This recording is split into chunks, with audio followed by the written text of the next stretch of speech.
ইব্রাহিম খলিলুল্লাহ সকালবেলা ঘুম থেকে উঠলেন, উঠে 100 নয় 200 উট কুরবানি করলেন। কয়শো? কত? 200 উট কুরবানি করে মানুষের মাঝ বিলিয়ে দিলেন। আল্লাহ, আমি উটকে বেশি ভালোবাসি, উট মনে হয় আমার প্রিয় জিনিস, উটটা আমার প্রিয় জিনিস। আল্লাহ, এটা আমি তোমার রাস্তায় কোরবানি করে দিলাম। একটা নয়, দুটি নয়, 200 উট কোরবানি করা হলো।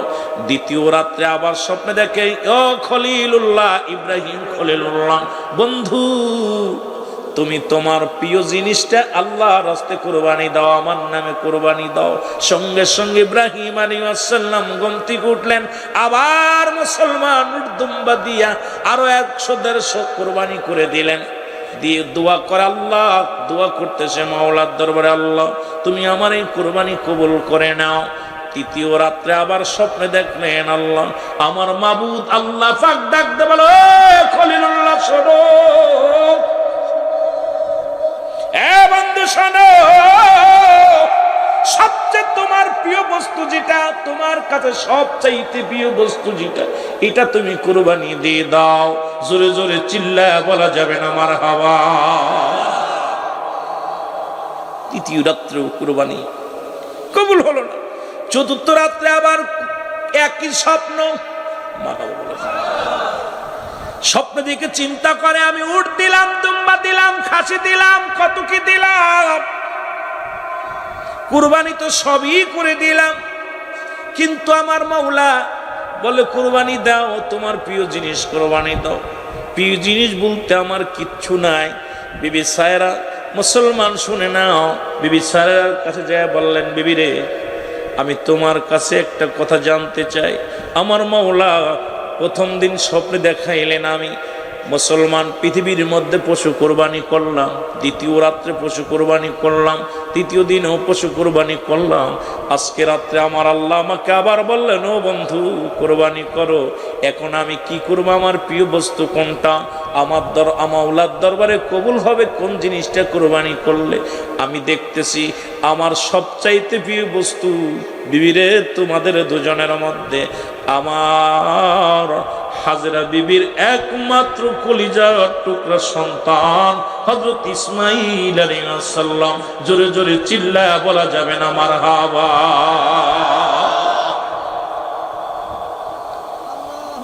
সায়রা, বিবি সায়রা বলতেছে, স্বামী হিসাব করে মিলায়া দেখলাম, অনেক চাপ পরে, অনেক সাধনার পরে আল্লাহ তাআলা আপনাকে একটা পুত্র সন্তান দান করেছে। এটা আবার বনবাসী, তাদের সঙ্গে কোনো যোগাযোগ নাই, ছেলের সঙ্গে পিতার কোনো সম্পর্ক ভালো নয়, কি করে আনা যায়? বলে, যেহেতু আমার আল্লাহ চেয়েছে, বিবিরা আমাকে বিদায় দাও, আমি যাব আমার কলিজার টুকরাকে কোরবানি করার জন্য। ইব্রাহিম আলাইহিস সালাম ছুরিখানা নিয়ে, কিছু রশি নিয়ে মুসলমান পোশাক পরিয়া রওনা হয়ে গেলেন। ছেলে কুরবানি করার জন্য রওনা হয়ে গেলেন, ছেলে আনার জন্য চলে গেলেন। যে হাজির হয়ে গেলেন কোথায়? হাজরা বিবির কাছে হাজির হয়ে গেলেন। সালাম বিনিময় করলেন, কৌশল বিনিময় করলেন। ডাকতে বলে, বিবিরে, আমি এসেছি, আমার কলিজার টুকরা সন্তানকে গোছায়া দাও, তাড়াতাড়ি সাজায়া দাও, আমি যাব তুমি আমার সন্তানকে নিয়ে দাওয়াতে যাব, দাওয়াত হয়ে যায়, দাওয়াতে নিয়ে যাব। বিবি শুনিয়া, স্বামীর মুখে কথা শুনিয়া সঙ্গে সঙ্গে সন্তানকে গোসল করাইলেন, সুন্দর পোশাক পরাইয়া দিলেন, সুন্দরভাবে আতর লাগাইয়া সুরমা লাগাইয়া কলিজার টুকরা সন্তানকে বাবার হাতে তুলে দিলেন। বাবা একবার তাকায় ইসমাঈল আলাইহিস সালামের মুখের দিকে, আবার তাকায় আরশ মহল্লার দিকে। আল্লাহ, আমার কলিজার টুকরা সন্তানের চাইতে তুমি আমার কাছে সবচেয়ে বড় প্রিয়। স্ত্রী, পুত্র, পরিবার, পরিজন আমার কাছে সব তুচ্ছ। তুমি যদি আমার উপরে রাজি হয়ে যাও, তুমি যদি আমার উপরে খুশি হয়ে যাও, এর চাইতে আর চাওয়ার কিছু নয়। পৃথিবীর সব আমার কাছে তুচ্ছ, কারণ তুমি একমাত্র আমার সহায়, তুমি আমার মালিক। তুমি রাজি তো আমি রাজি, তুমি বেজার দুনিয়ার সবই বলে। জোরে জোরে চিল্লায় বলা যাবে না আল্লাহু আকবার। একটু মহব্বতের সঙ্গে জিকির করেন, লা ইলাহা আর জোরে লা ইলাহা, জোরে জোরে বলেন লা ইলাহা। ভাইজান মগার মনের বেদনা আয় গায় বুঝাইলে কেউ বোঝে না, আইরে শোনাইলে কেউ শোনে না, বলো শোনাইলে কেউ শোনেন শাহে মদিনা লা ইলাহা, আর জোরে লা ইলাহা। ভাইজানে দুনিয়া সারিয়া যেতে হবে চলিয়া, তোর চলবে না কোন বাহানা, তোর চলবে না কোন বাহানা, যাবি মায়ার বাদল সাড়িয়া। জোরে লা ইলাহা, আর জোরে লা ইলাহা, লা ইলাহা। এই ওখানে দাঁড়া দাঁড়াই গল্প করতে না, ভিতরে এসে বসেন, না আড়ালে যান, ওই ভিতরে এসে বসেন, নাহলে আড়ালে যান। লা ইলাহা, রে লা ইলাহা ইল্লাল্লাহু লা ইলাহা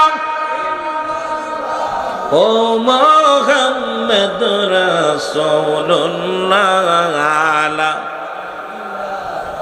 এ দুনিয়ার মুসলমান,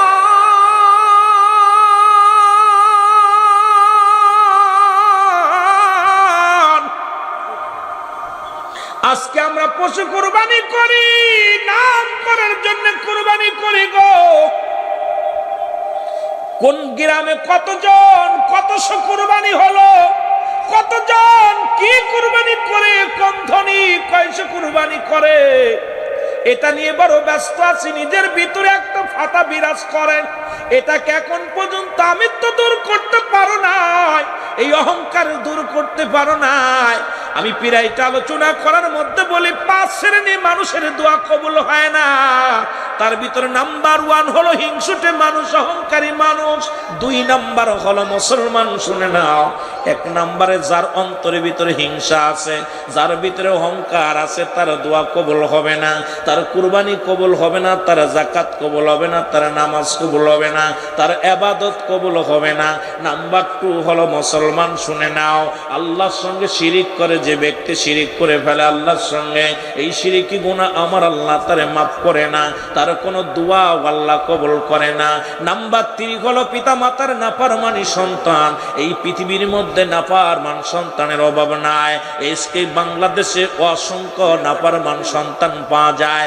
নাম্বার 4 হলো মুসলমান এতিমের মাল ভক্ষণকারী। 5 নাম্বার হলো পৃথিবীর মধ্যে সবচেয়ে ওই ব্যক্তি গীবত করে মানুষগুলো শুধু পর নিন্দের কথার কাছে চাল করে বেড়ায়, এর কাছে ভালো হওয়ার জন্য। 1 নাম মুসলমান, ওই 5 নাম্বার হলো চগলখোর গুলো, এই কথা ওর কাছে বলিয়া ফিতনা ফাসাদ বাঁধায় বেড়ায়। আজকে আমার সমাজে এই শ্রেণী মানুষই বেশি। এই 5 শ্রেণী মানুষ কপাল ছুঁড়ে ফেলেছে, হাঁটু ছুঁড়ে ফেলেছে, হজ করতে করতে 1000 বার হজ করেছে। ও মুসলমান, একটা দোয়া তোর কবুল হয় নাই, কারণ তোর ভিতরে চরিত্র পরিবর্তন হয় নাই।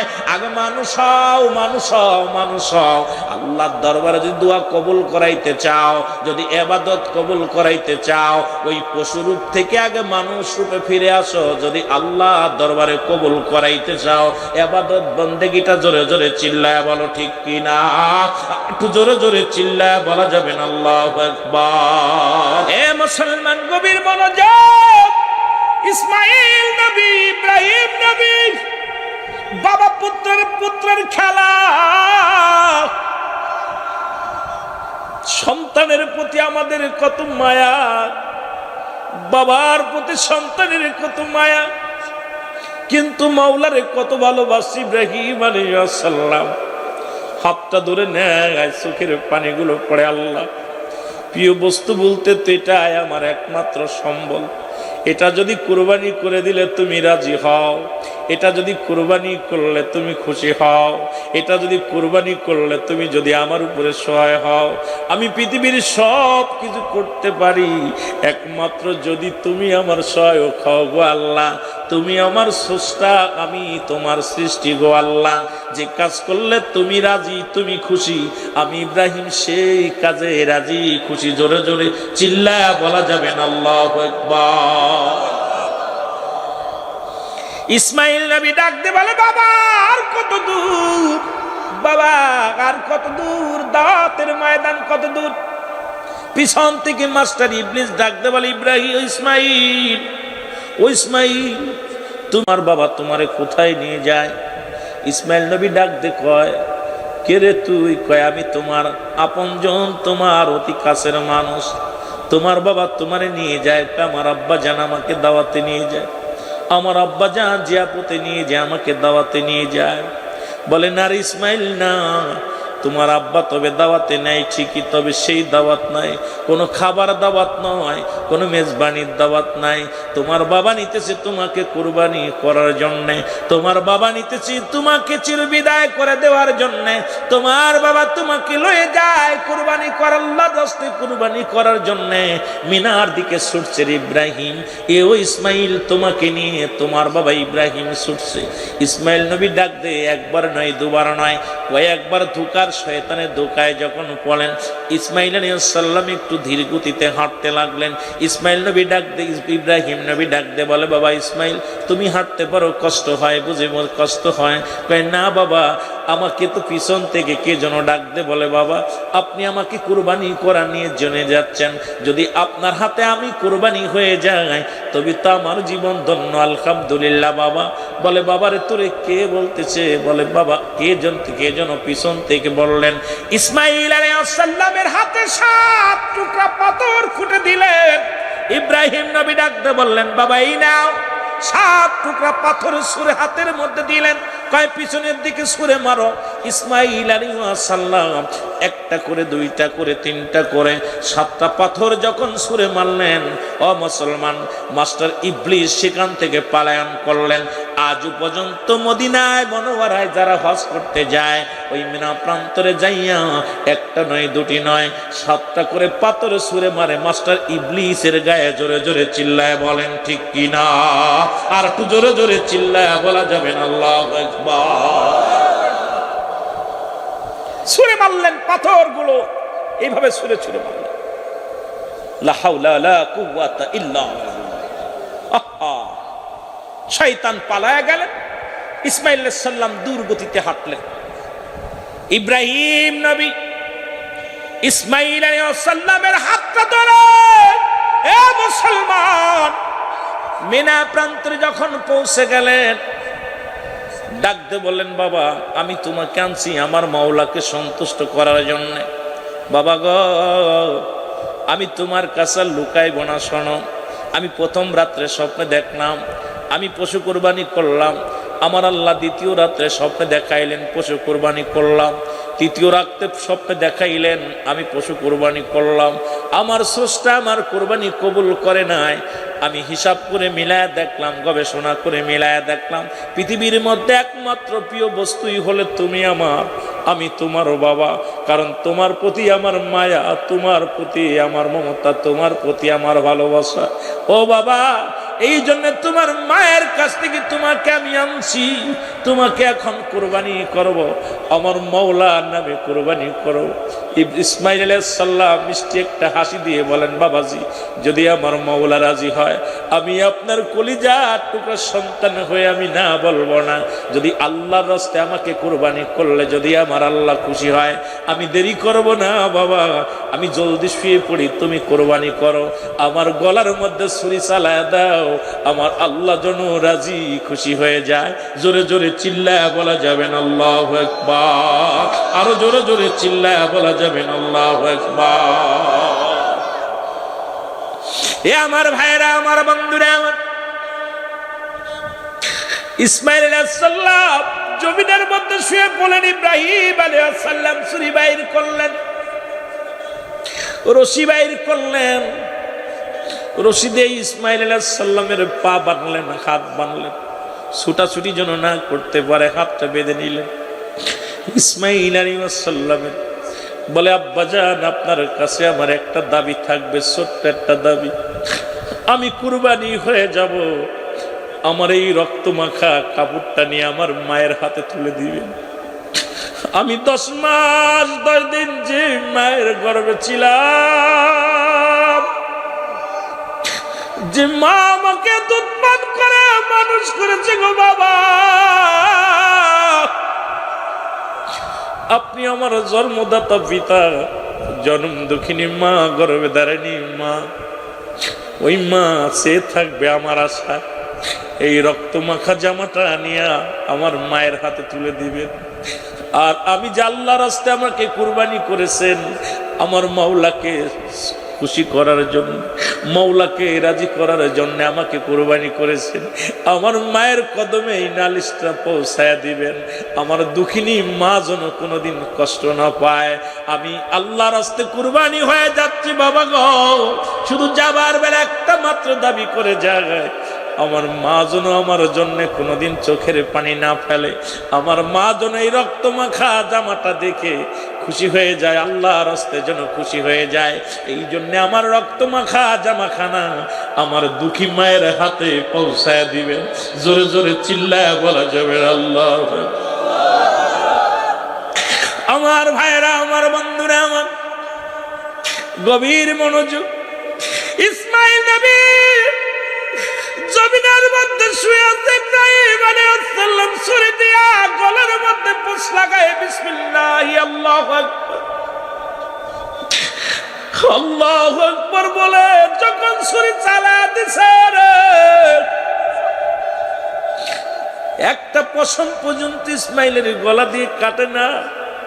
ছুরি রাগ করে টান দিয়ে ফেলে দেয়, পাথরের উপরে ছুরি পড়ে, পাথর দিয়ে খণ্ডিত হয়ে যায়। ইব্রাহিম আলাইহিস সালাম চিন্তা করে, কি আশ্চর্যজনক, এত ধারালো ছুরি পাথরের উপরে পড়ি, পাথর পর্যন্ত কেটে যায়, ইসমাইলের গলা কাটে না। কয়, বাবা গো, ও বাবা, আমি বুঝতে পেরেছি আমার মুখের দিকে তোমার চোখটা পড়েছে। যখন আমার মুখের দিকে তোমার চোখে চোখ লেগে যায়, ওই মায়ার বাঁধনে পড়ে তুমি আমাকে কোরবানি করতে পারো না। বাবা জান, আমি আপনার কাছে একটা দাবি করে যাই, বাবা গো, আমার চোখ দুটো বেঁধে দাও। আমার মুখের দিকে তাকাইলে, এই শুধু আমার মুখের দিকে তাকাইলে তুমি মায়ায় ছুরি চালাইতে পারো না, আমাকে তুমি কুরবানি করতে পারছো না রে বাবা। তোমার চোখটাও বেঁধে নাও, আমার চোখটা বেঁধে দাও। ইসমাইল আলাইহিস সালামের চোখ বাঁধা হলো, ইসমাইল আলাইহিস সালামের চোখ বাঁধা হলো। ইব্রাহিম আলাইহিস সালামের চোখ বাঁধলেন, নিজের চোখটা বেঁধে যখন ছুরি চালায়া দিলেন, বিসমিল্লাল্লাহু আকবার বলে যখন ছুরি চালায়া দিলেন, এ মুসলমান, সঙ্গে সঙ্গে কুরবানি হয়ে গেলেন। রক্ত ছুটে এসে ইব্রাহিম আলাইহিস সালামের গায়ে লাগলেন। ইব্রাহিম আলাইহিস সালাম অত্যন্ত খুশি হয়ে আল্লাহর দরবারে শুকরিয়া আদায় করে, আল্লাহ, তুমি আমার কুরবানি কবুল করেছো। ও আমার পরওয়ারদিগার আলম, আমি তোমার রাস্তায় কলিজার টুকরা সন্তানকে কুরবানি করে আমি খুশি হয়েছি। আল্লাহ, তুমি যদি খুশি হও তাহলে আমার কুরবানি, আমার নিয়ত, আমার আশা, আমার মনের বাসনা পুরা হয়েছে। আল্লাহ, আমি অত্যন্ত খুশি হব যদি তুমি খুশি হও। জোরে জোরে চিল্লায় বলা যাবে না মারহাবা? আর একটু জোরে জোরে চিল্লায় বলেন আল্লাহু আকবার। এ মুসলমান, গভীর মনোযোগ, গভীর মনোযোগ আমার ভাইরা। এদিকে হাজেরা বিবিকে মাস্টার ইবলিস অনেক ছলনা, অনেক কথা বলতেছে। মাস্টার ইবলিসের ছলনায় মা হাজেরাকে ফেলাতে পারে না। মা হাজেরা কয়, ও মাস্টার ইবলিস শোন, পিতা হইয়া পুত্রকে যদি কুরবানি দেয়, এর চাইতে সৌভাগ্য আর পৃথিবীর মধ্যে কেউ হয় না। ও মুসলমান, শুনে নাও, যদি আমার আল্লাহ যদি রাজি হয়, আল্লাহর ইলাহির যদি হুকুম হয়, যদি হুকুম হয়ে থাকে, সন্তান পুত্রের হাত, মুসলমান পিতার হাতে সন্তান কুরবানি হবে, পুত্র কুরবানি হবে। এর চাইতে কি চাওয়ার আছে? আমিও ধন্য, আমার স্বামীও ধন্য, কারণ আল্লাহর হস্তে কলিজার টুকরাকে কুরবানি করে দিলাম। তুমি দূর হয়ে যাও, আমাকে তুমি ধোঁকা দিও না, আমাকে তুমি ধোঁকা দিও না। আল্লাহ যদি হুকুম করেন, আমার স্বামী যদি কুরবানি করে, আমি এতে খুশি রাজি। জোরে জোরে চিল্লায় বলা যাবে না সুবহানাল্লাহ, আর একটু জোরে জোরে বলা যাবে না আলহামদুলিল্লাহ। এ দুনিয়ার মুসলমান শুনে নাও গো, আমার দাদু ভাইরা শুনে নাও।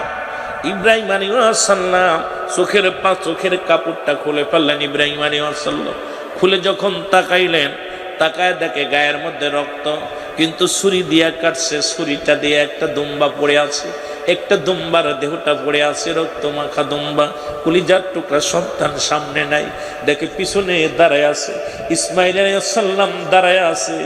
দৌড়ায় যায় ইসমাইলকে বুকের সঙ্গে টান, জড়াইয়া ধরে বুকের সঙ্গে টান দিনি, বলে বাবা, হে আমার পরওয়ারদিগার আলম, এই দুম্বাইলো কই থেকে, কোথা থেকে পশু পাঠাইলা, কোথা থেকে তুমি কোন কুরবানি তুমি কবুল করলা?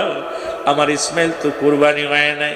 আল্লাহ তাআলা ফেরেশতা জিবরিল আমিনকে দিয়ে জানায় দেয়, যাও যাও। জিবরিল আমিন পৃথিবীর মধ্যে ইব্রাহিম আলাইহিস সালামের কাছে আছে 42 বার, একবার নাই দুবার নয়, 42 বার জিবরিল আমিন এসেছেন ইব্রাহিম আলাইহিস সালামের কাছে।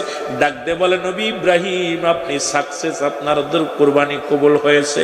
সুতরাং এই দুম্বাটা আমাকে দিয়ে আমার আল্লাহ জান্নাত থেকে আনাইছে, জান্নাত থেকে এনে পশু কুরবানি করে আপনাকে পরীক্ষা করেছে, আপনি পরীক্ষায় সাকসেস, আপনি পাস করেছেন, 100-এর ভিতরে 100 পেয়েছেন।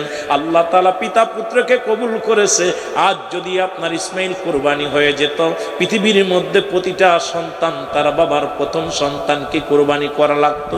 সুতরাং পৃথিবীর মধ্যে মানব জাতিকে আল্লাহ এত ভালোবাসে, কারণ আসমান যেমনি বানাইছে আল্লাহ আপনাকে সেমনি বানাই নাই, জমিনটা আল্লাহ যেমনি বানাইছে আপনাকে এমনি বানাই নাই।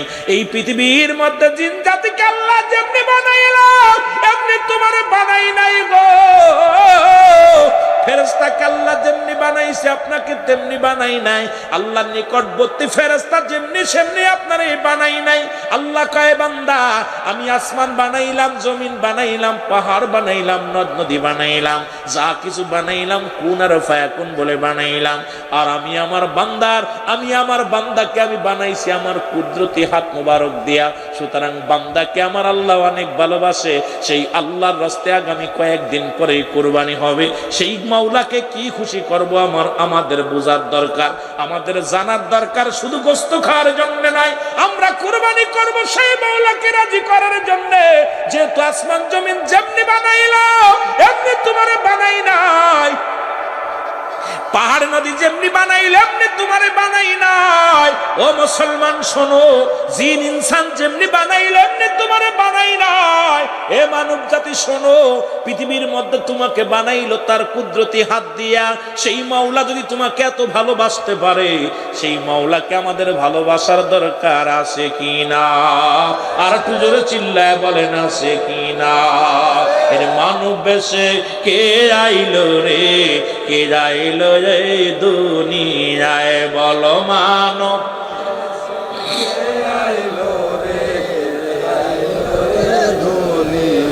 থাকতে নবী হীরার গুহা,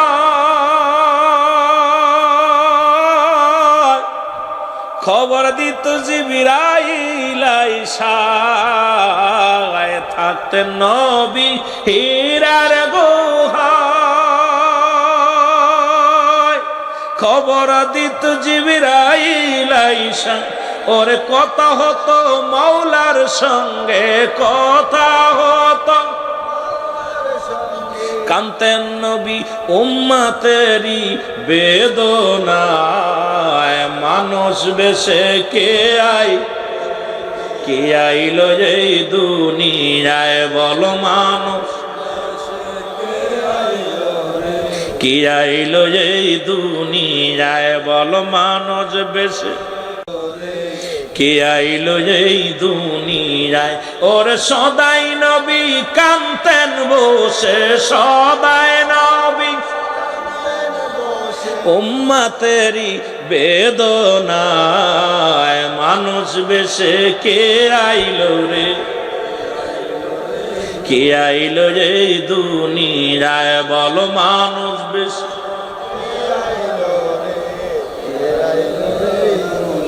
এ মুসলমান গভীর মনোযোগ।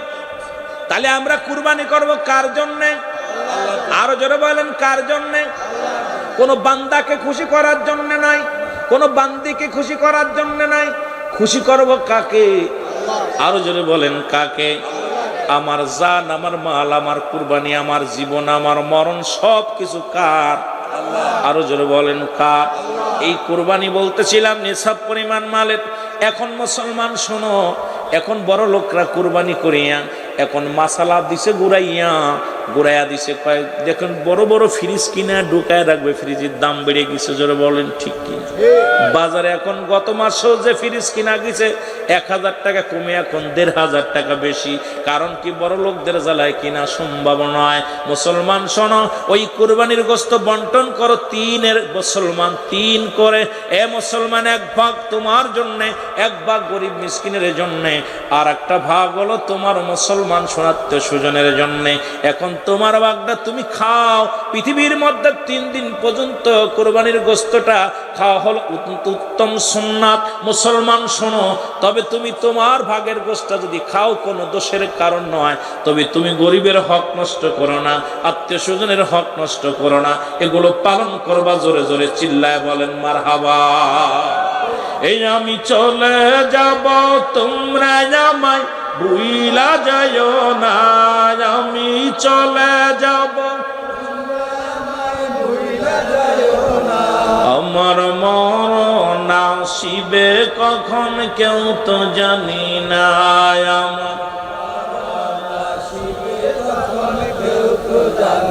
আরো জোরে বলেন আমার মরণ আসিবে কখন। টাকা পয়সা দালান কোটাও জাগা করেছি, সব কিছু ফেলাইয়া একাই চলেছি রে আমি। সব কিছু ফেলাইয়া একাই চলেছি। আমি যাবার কালে ভেবে দেখি আমার কেহ নাই। আমি যাবার কালে আমার মরণ, এটি জোরে বলা যাবে না। আমার মরণ, সাউন্ড বাড়া রাখো। এই আমি চলে যাব, তোমরা আমায় ভুইলা যাইও না। আমি চলে যাব, তোমরা আমায় না। আমার মরণ আসিবে কখন কেউ তো জানি না।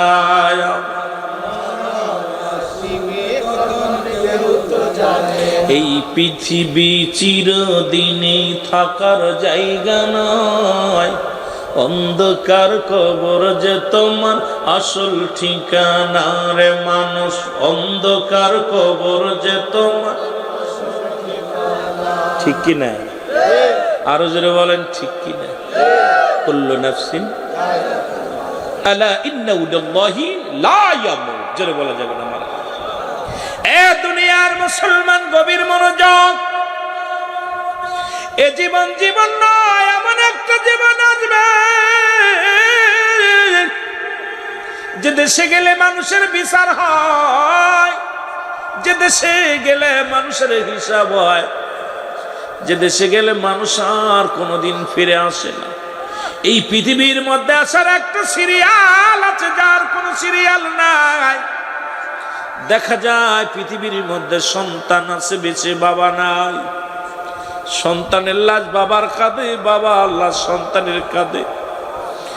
এই পৃথিবীর মধ্যে যে সন্তানের লাশ নিচে কাঁধে, সেই জানে লাশটা কত ভারী। এখানে যারা আপন জনের লাশ যারা কাঁধে তুলেছে, এরা জানে আপন জনের লাশটা কত ভারী। আদরের বাবার লাশটা কত ভারী, আদরের মা আর লাশটা কত ভারী। দেখা যায় দাদা জিন্দা নাতি নাই, নাতি জিন্দা দাদা নাই। মুসলমান পৃথিবীর মধ্যে আসার একটা সিরিয়াল আছে, যার কোনো সিরিয়াল নাই। মানুষের 2টা সময় মৃত্যু হয়। নাম্বার 1 হলো মানুষের মৃত্যু হয় দিনের বেলা, না হয় রাতের বেলা। ও মুসলমান, দিন শুরু করলাম, মৃত্যুবরণ করো নাই। রাত শুরু করে 12টা বাজতে চললো, এখনো তুমি মৃত্যুবরণ করো নাই। ফজরের রক্ত পর্যন্ত তুমি পরবাসে থাকবা, কেউ বলতে পারি না। এই জন্য শুরু থেকে বললাম, তোমার পরবর্তী সময় তোমার জন্য কি নিয়ামত বয়ে আনতেছে তুমি নিজেই জানো না। কারণ এখন থেকে ফিরে যাব, কত আশা করেছি আগামী দিন কি করব, আগামী দিন ঘুম থেকে উঠে কোথায় যাব, আগামী দিন ঘুম থেকে উঠে এই সদাই করব, আগামী দিন ঘুম থেকে উঠে আমি বাজার করব, আগামী দিন ঘুম থেকে উঠে আমি মার্কেটে যাব, আগামী দিন ঘুম থেকে উঠে আমি কলেজ স্কুলে যাব, আগামী দিন ঘুম থেকে উঠে আমি কোথায় বিদেশের দিকে রওনা দিব। আমার আল্লাহ আগামী দিন হতে দেয় না, কারণ আপনার রাতের অন্ধকারে আজরাইল চলে আসছে, আপনি দুনিয়া থেকে বিদায় হয়ে গেছেন। জোরে জোরে চিল্লায়া বলেন ঠিক কিনা। তুমি কেমন করে ঘুমাও মানুষ, তুমি কেমন করে ঘুমাও মানুষ, ফজর করে কাজা এমন তো হতে পারে তোমার জোহরে জানাজা। এক ওক্তে মৃত্যুবরণ করলেন, পরের ওক্তেই তোমার মরণ। ব্যক্তির জীবনের অমূল্য সম্পদের নাম হলো, ব্যক্তির জীবনের অমূল্য সম্পদের নাম হলো রূহ। মানব জীবনের অমূল্য সম্পদের নাম হলো ঈমান। ঈমানবিহীন কোনো আমলের মূল্য নাই, রূহবিহীন কোনো বডির মূল্য নাই। এই বডি দেখতে শুনতে ভালো, মুসলমান একটা হাত নাই তবুও চলবে, একটা পা নাই তবুও চলবে, চোখ নাই তবুও চলবে। আপনার মুসলমান বুবা তবুও চলবে, হাত পা বিহীন ওই মানুষটার তবুও দাম আছে যতক্ষণ পর্যন্ত আপনার দেহের মধ্যে রুহটা আছে। ওই রুহবিহীন বডির কোনো মূল্য নাই। দেখতে শুনতে ভালো, চেহারা অনেক ভালো, বড় চাকরি করে, বড় গাড়ির মালিক, বাড়ির মালিক, রুহটা নাই, কোনো দাম নাই, সঙ্গে সঙ্গে সেই ব্যক্তি হয়ে যায় মায়ের। সুতরাং মানব দেহের অমূল্য সম্পদের নাম, মানব জীবনের অমূল্য সম্পদের নাম হলো মুসলমান, ঈমান। আর ব্যক্তির জীবনের অমূল্য সম্পদের নাম হলো রুহু। এই রুহুবিহীন কোন বডির মূল্য নাই। মুসলমান শুনে নাও, শুনে নাও। আর ঈমানবিহীন নামাজ, রোজা, হজ, যাকাত কোনো কিছুর আমলের কোনো মূল্য নাই। আমি প্রায়ই আলোচনার মধ্যে বলি, অনেকেই কষ্ট পায়। এই ঈমান একটা হলো ঈমান, একটা হলো আমল। এখন ঈমানবিহীন কোন আমলের মূল্য নাই। একটা হলো ঈমান আর একটা হলো আমল। আমল হলো নামাজ, আমল হলো রোজা, আমল হলো কুরবানি, আমল হলো জিকির, আমল হলো মুসলমান দান সদকা, এগুলোর নাম হলো আমল। আর ঈমান হলো নবী মুহাম্মদুর রাসূলুল্লাহ সাল্লাল্লাহু আলাইহি ওয়াসাল্লাম। জোরে জোরে চিল্লায়া বলা যাবে না মারহাবা। ঈমান আমল আমার নবী মুস্তাফায় গো, বলেন ঈমান আমল আমার নবী মুস্তাফা। জাহান্নামে পড়ে থাকি তবুও না ভয় করি, ইশকে মুহাম্মাদের মালা যদি গলে রয় গো। ঈমান আমল আমার নবী মুস্তাফায় গো, বলেন ঈমান আমল আমার নবী মুস্তাফায় গো। এ ভাইরা আমার, বন্ধুরা আমার, গভীর মনোযোগ। মানুষের তিনটা বিপদ। নাম্বার 1 হলো মানুষের মরণ, নাম্বার 2 হলো কবর, নাম্বার 3 হলো কিয়ামতের ময়দান। 1 নাম্বার হলো মরণ, 2 নাম্বার হলো মানুষের কবর। আজকে দেখলাম এই কোথায় আপনাদের নারায়ণগঞ্জের সিদ্ধিরগঞ্জ নামে একটা থানা আছে না, ওই থানার ভিতরে একটা গোরস্থান থেকে একটা মরা মানুষ 21 দিন পরে শুধু গুংড়ানি আওয়াজ, এরম গুংড়ানি আওয়াজ। ওই গোরস্থানে আছে বাঁশের জাগ। সিদ্ধিরগঞ্জে মুসলমান শুনে নাও, আজকে দেখে বড় আশ্চর্য হয়ে গেলাম। একটা মানুষ আজকে গতকালকে মারা গেছে, এই মানুষটার জানাজা হবে, কবর হবে, কবর খুঁড়তে গেছে, বাঁশ কাটতে যাইয়া 21 দিন আগে যে কবরটায় মারা গেছে, পাশেই কবর খুঁজতে যায়, শুধু আওয়াজ, এত ভয়ঙ্কর আওয়াজ আসতেছে, এত ভয়ঙ্কর। ওই যারা কবর খুঁড়তে গেছে এরা ভয়ে দুপুর বেলা তারা পালায় ভয়ে চলে আসছে।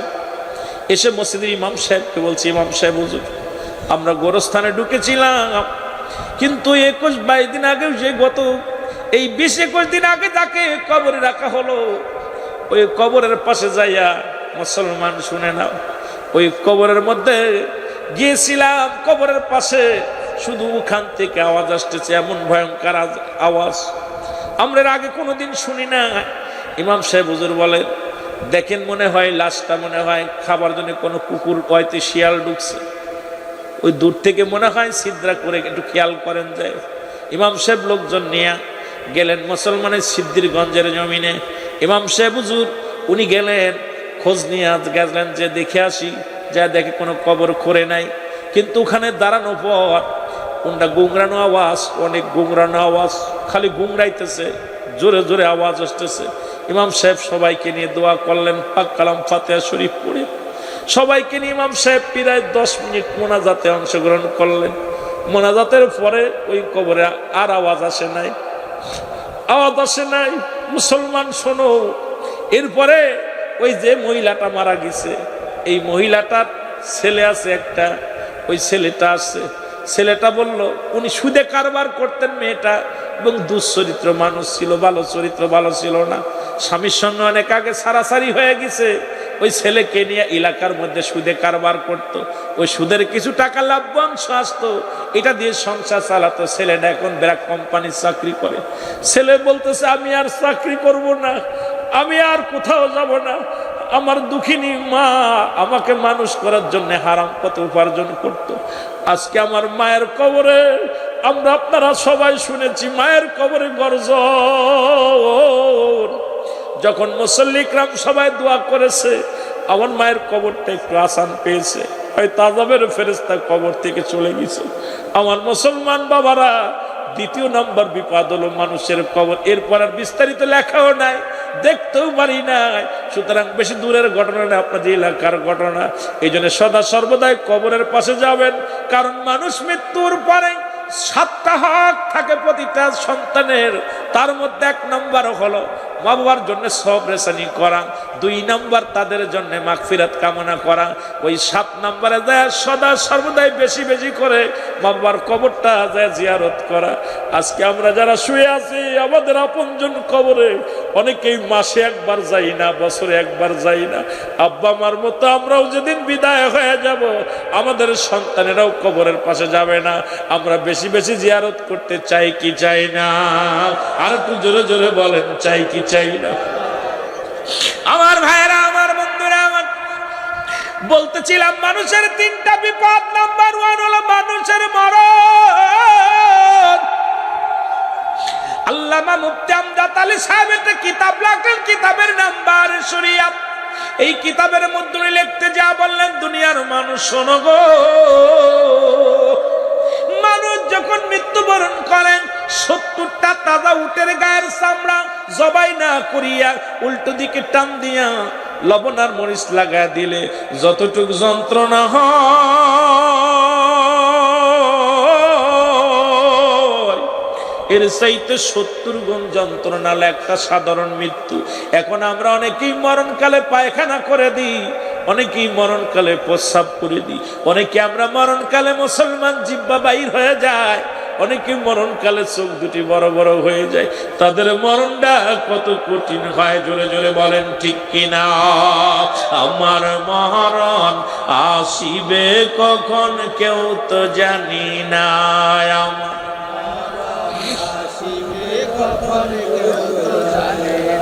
ইরানের প্রেসিডেন্টও জানতো না যে বিমানে গেলে আমি মারা যাব। আহা, 2-3টা বিমান মাঝখান থেকে উনাড্ডা দুনিয়ার মধ্যে চির বিদায়। প্রেসিডেন্ট, সফল প্রেসিডেন্ট করলে এমন ভাবে মৃত্যু দিলেন। এ মুসলমান শোনো, আমাদের জিনেদার এমপি সাহেব, রানিং এমপি সাহেব, উনি গেছে, সে আপনার গেছে কোথায়? আমাদের গেছে আপনার ভারতে, গেছে ভারতে কাজের জন্য। ভারতেরা বলতেছে আমাদের দেশে কোনো এমপি মন্ত্রী আসেন আমরা জানি না, আমরা জানি না উনটা যে গেছে সরকারি ভাবে আমরা বলতে পারি না।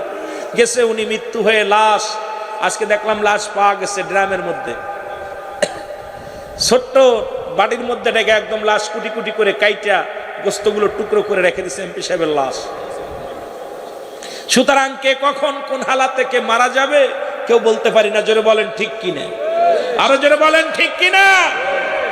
আমার মুসলমান বাবারা, আমি যে কথা বলতেছিলাম, কেউ মৃত্যুকালে পায়খানা করে দেয়, কেউ মৃত্যুকালে প্রসাব করে দেয়, কারোর চোখ দুটি বড় বড় হয়ে যায়, কারোর বাবার জিহ্বা বাইর হয়ে যায়। এ মুসলমান, কারোর একটা অঙ্গ পড়ে যায়, দেখা যায় হাত পা পঙ্গু হয়ে যায়, পা পঙ্গু হয়ে যায়। ওই মৃত্যুটা কত কঠিন! এর চাইতে সহজ মৃত্যু যদি 70 গুণ বেশি কষ্ট হয়, তাহলে এদের মৃত্যুটা কত কঠিন হয়, জোরে বলেন ঠিক কিনা। আজকে কার জন্য তুমি সংসার করো, কার জন্য চুরি করো, কার জন্য জিনা করো, কার জন্য তুমি সুদ খাও, কার জন্য ঘুষ খাও, কার জন্য তুমি ব্যভিচার করো, কার জন্য মানুষকে ঠগাও, এই দুনিয়ার কিচ্ছু তোমার নয়,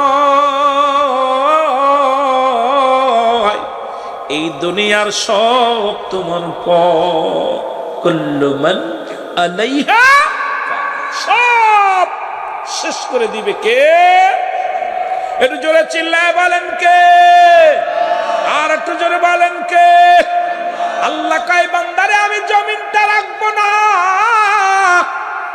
এই জমিনটা আমি চূর্ণ বিচ্ছিন্ন করে দিব, এই জমিনের ভিতরে যত মাটি আছে মাটিগুলো পুড়ে তামা বানায় দিব, এই জমিনের পানিগুলো যেদিন কিচ্ছু বলতে কিচ্ছু থাকবে না, সেদিন থাকবো শুধু আমি আল্লাহ, আমি থাকবো আমার হাবিবের ভালোবাসা নিয়ে।